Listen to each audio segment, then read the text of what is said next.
Grandpa always said, "You can grow all the medicine in the world, but if you can't protect it, you're just babysitting for the desperate." He wasn't paranoid. He was prepared.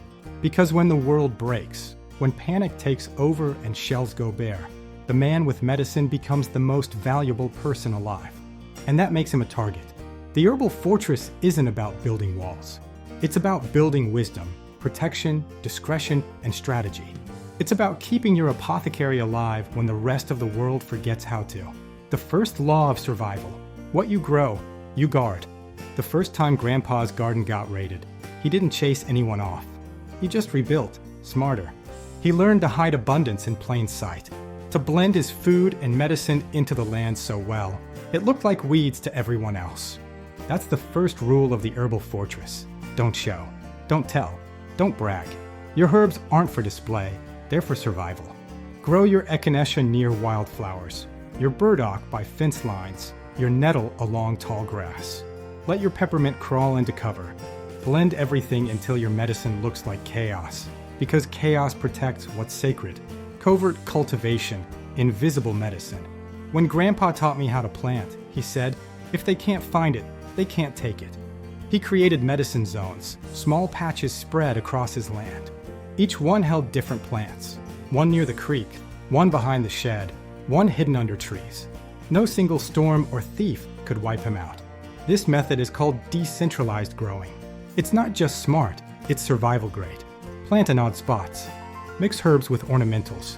Scatter companion plants like marigolds or wild grasses to mask scent and color. Keep your strongest herbs farthest from the house. Your goal isn't to hoard medicine. It's to make it impossible to steal in one swoop. That's how you survive panic. The underground apothecary. Some medicines aren't meant to be seen. They're meant to be stored, quietly, deep, and safe. Grandpa used to bury sealed jars in clay pots, under old tree roots or near natural landmarks only he knew. He called it the root cellar network. Inside, dried herbs vacuum sealed in mylar. Blast tincture bottles wrapped in cloth. Beeswax salve stored in wax-sealed tins. Temperature stays stable. Light can't touch it. Moisture can't reach it. That stash wasn't backup. It was legacy. He said, a storm can flood your home. Fire can take your tools. But the earth will always protect her own if you trust her with your medicine. The value of herbs when currency dies. When money means nothing, medicine becomes currency. Grandpa lived through recessions. He saw people trade gold for bread and bread for herbs. He told me, people will forget who grew it, but they'll never forget who healed them. In a collapse, your apothecary becomes your barter power. Each tincture, salve, and tea is a trade waiting to happen. High-value trade herbs, garlic tincture, immune support. Peppermint oil, headaches, stomach relief. Nettle tea, mineral support and energy. Comfort salve, joint and skin repair. Mullein, breathing support. Chamomile, calm and rest. One small bottle can buy a meal, fix an engine, or earn you an ally. That's real wealth. Practical, portable, and pure. The code of the healer. With power comes danger, not just from others, but from pride. Grandpa warned, never weaponize medicine. Heal or don't touch it. When chaos hits, people will beg, barter, and even lie for what you have. You'll need discernment, the ability to help without being exploited. That's why every real healer follows the code. Never give away your last jar.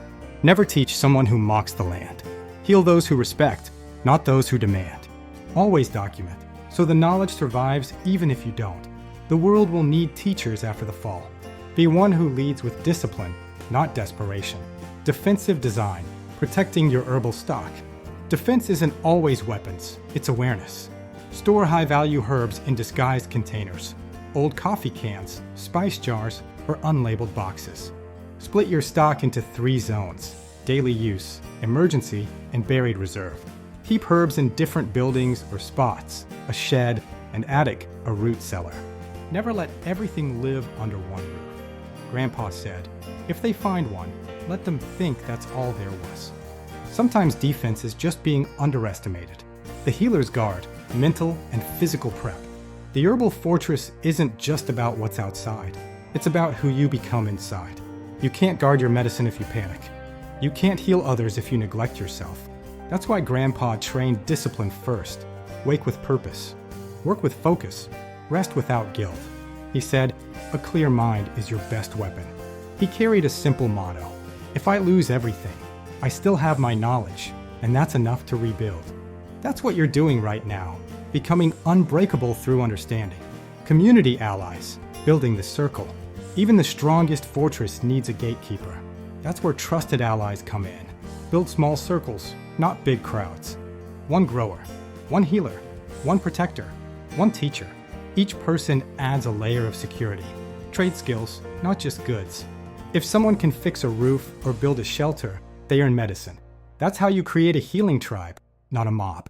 Because in the new world, community is currency and loyalty is worth more than gold.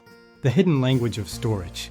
If you ever have to leave your land, leave clues only you can understand. Grandpa used to etch symbols into rocks and fence posts. A spiral for roots, a triangle for tinctures, a cross for salves. No one else knew what it meant. To outsiders, it was decoration. To him, it was a map. That's the ancient way. Medicine kept alive through secret language. Write your own code. Pass it down. One day, it might save your descendants when they find your buried jars and know exactly what they hold. The healer's legacy. Grandpa's last fortress wasn't made of wood or stone. It was made of memory. After he passed, we found his apothecary intact. Every jar labeled, every seed stored, every tool oiled. He left one note taped inside the door. It said, "If the world falls again, don't panic. Boil your water, light your fire, plant your medicine. And remember, they can take your house, but not your hands." That was his creed, and now it's ours. The Herbal Fortress isn't just a strategy, it's a mindset. A reminder that true defense isn't aggression, it's preparation. It's living so ready, you never have to fear what's next. So keep your jar sealed, your circle small, and your fire lit. The world may forget how to heal, but you won't. Because your hands remember, your land remembers, and your medicine, if protected, will remember too. The Herbal Masked Prepper Series, Volume 1, complete. Grow it, preserve it, protect it, pass it on,